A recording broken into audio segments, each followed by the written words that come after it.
My name is Jared Mockdell and I'm a violinist. I perform, I teach, and I also work as a recording engineer, recording audio and video for clients in the classical field. I'm a fourth-year DMA student, a doctorate in musical arts at the Cincinnati Conservatory. Treating music a lot like data or like a data set, there's a lot of comparison between music and science. First of all, there's a fair amount of preliminary work before you even touch your instrument, before you even start the performance itself. You have to look at the composer, you have to look at the style, you even have to look at the historical context of the music. When you're looking at the score itself, there's a title, there's notes about how the character of the music is supposed to be played.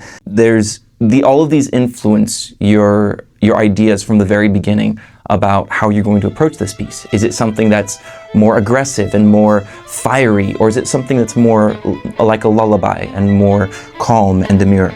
Experimentation is the key. So we did our preliminary run-through of the data that we've got.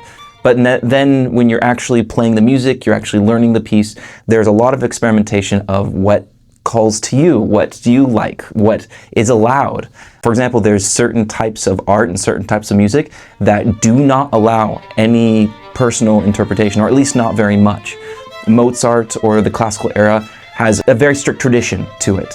Whereas on the other hand, you get things like modern music that is designed to break the rules. And then the question is, what rules am I allowed to break? And what rules actually create something that's meaningful and emotional? My favorite thing about what I do is just performing. I teach, I record people, I coach people, but when it comes down to it, I think performance is really where I'm interested, where I love the things that I do.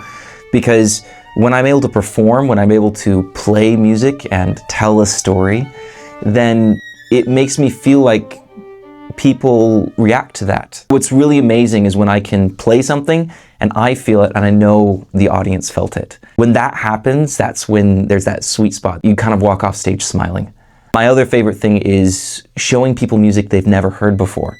So I just finished a big project on tango music. And in the classical music industry, we don't have a lot of tango music. We just don't. Even my professor, when I brought him this music that I was playing, he said, "I've never heard this, I don't know the composer." And it was a cool experience to show him and everyone else that I've performed for this music that isn't really well known, but is still really, really powerful and impactful. So I love those two things. I love playing music that people feel, and I love showing music that people don't know.